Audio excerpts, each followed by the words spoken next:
কেন সজল ঘোষ আমার ঘনিষ্ঠ নয়? আমার সঙ্গে কুণাল ঘোষও ফটো তোলে, সজল ঘোষও ফটো তোলে, সবাই ফটো তোলে। ঘনিষ্ঠ, আমি সবাইকেই ঘনিষ্ঠ মনে করি। এই যে দূরত্ব সময় সময় বাড়ায় কমায় সেটা তার ব্যাপার। দিলীপ ঘোষের কারোর সঙ্গে কোনো অ্যালার্জি নেই। কে চোর কে ডাকাত সে নিয়ে আমার মাথা ব্যথা নেই। যারা কালকে পর্যন্ত চোর ডাকাতদের সঙ্গে থেকেছে তারা আজকে সত্যি হয়ে যাচ্ছে। তারা দিলীপ ঘোষের কে ঘনিষ্ঠ দেখছে। দিলীপ ঘোষ যাকে একবার বন্ধু মনে করে শেষ দিন পর্যন্ত মনে করে। তাই কালকে যারা শত্রু ছিল টিএমসিতে তারা আমার বন্ধু হয়েছে, আমি এখনো তাদেরকে বন্ধু। এই অবস্থায় দাঁড়িয়ে সব থেকে গুরুত্বপূর্ণ প্রশ্ন সেটা হচ্ছে, অর্জুন সিং কালকে একটা তাৎপর্যপূর্ণ কথা বললেন। বললেন যে সোমেন মিত্র এবং শিখা মিত্র তাদের সঙ্গে ঠিক যে এক্সপেরিমেন্টটা মমতা বন্দ্যোপাধ্যায় করেছিলেন সেটা নাকি উনি এবার আপনার সাথে করতে চান। শুনুন, উনি মমতা ব্যানার্জিকে ছেড়ে দিন।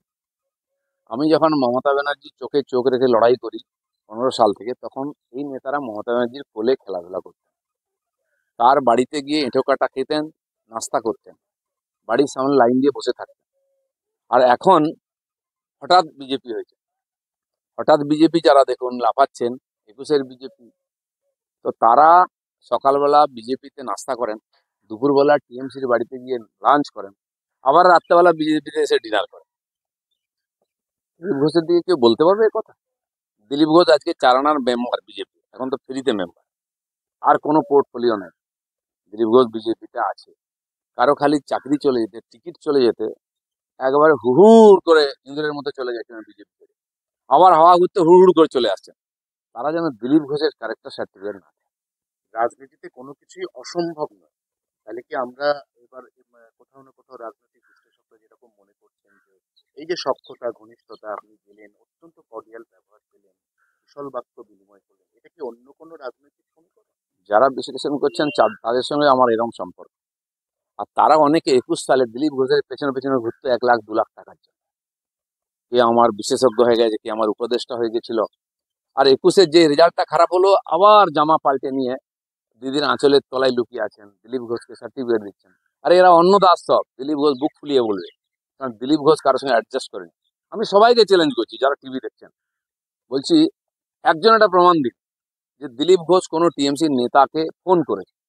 মুখ্যমন্ত্রীকে তো ছেড়ে দিন, তারা দরকার দিলীপ ঘোষকে ফোন করেছে।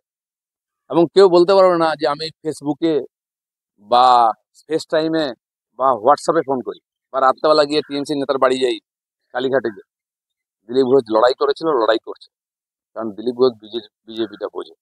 যারা আজকে হিন্দু হিন্দু ভাই ভাই বলছে, তারা হিন্দুর মন্দির থেকে হিন্দুকে আলাদা করছে। বিজেপি তাই করেছে না?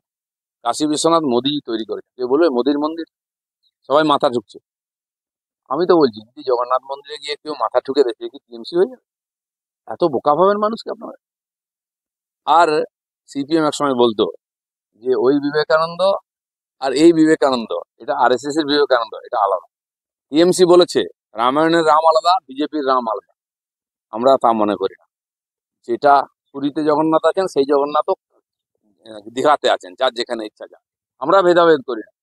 সবাই বলে বিজেপি মন্দির রাজনীতি করে, 100 বার করে, করবেও। তো যদি মন্দির রাজনীতি আমরা করে থাকি, আমরা হিন্দুকে মন্দির থেকে আলাদা রাখবো, তারপরে হিন্দু বিজেপিকে ভোট দেবে? হিন্দু হিন্দু ভাই ভাই বলবো, আর হিন্দু উৎসবে হিন্দুকে আলাদা করবো, বিজেপিকে হিন্দু ভোট দেবে? কে শিখিয়েছে? যারা এই হঠাৎ বিজেপি না, তারা বিজেপিকে বুঝতে পারবে। কড়া কড়া কথা বলা দিলীপ ঘোষ, অনেকে বলছেন যে বিয়ের পরে দিলীপটা অনেক নমনীয় হয়ে গেছে। অনেক ধারণাই ভুল হয়েছে লোকেদের, এটাও ভুল হবে। ঠিক আছে। কিন্তু সৌমিত্র অনেক কিছু বলছেন, তার মধ্যে সব থেকে বড় কথা হচ্ছে সোশ্যাল মিডিয়াতে তিনি লিখছেন যে আপনি একটা নিদর্শন যেখানে একজন ত্যাগী কিভাবে ভোগী হতে পারে। তার পাশাপাশি একটা অ্যাড করে সেখানে না না, ওকে অনেক লোক বলাচ্ছে, কারণ তার নিজের কোনো বুদ্ধি নাই তো। তার বউ বলেছে আমি, তার জীবন চরিত্র দেখুন, সে কটা পার্টি করেছে। গোটা রাত আপনার সঙ্গে বিছানায় কাটিয়ে সকালে গঙ্গা স্নান করে বলছে আমি সতী। এরকম অনেক নেতা আমাদের বাড়িতে আছে, তাদেরকে আমরা পুষে রেখেছি। কাল যদি বন্ধ করে দিই না, সব ওইদিকে লাইন লাগাবে। তারা আমাদের বাড়িতে পোষ্য আছেন।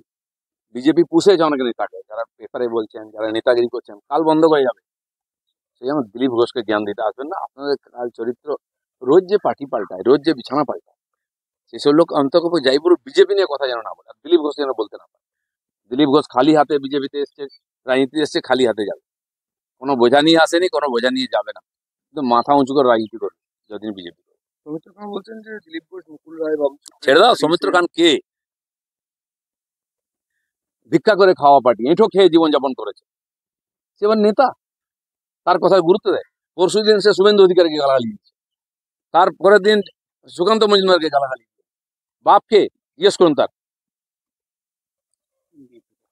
বেশ একটা একটা না আমি লাস্ট আচ্ছা যাই।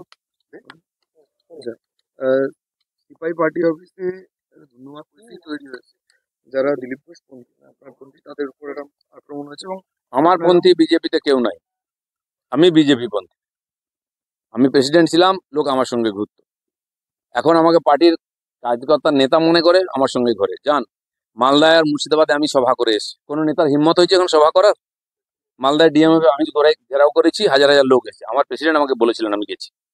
মুর্শিদাবাদের লোকেরা আমাকে ডেকেছে, আপনাকেই চাই, কারণ লোকে আমাকে হিন্দু নেতা মনে করে, আমাকে পাক্কা হিন্দুত্ববাদী মনে করে।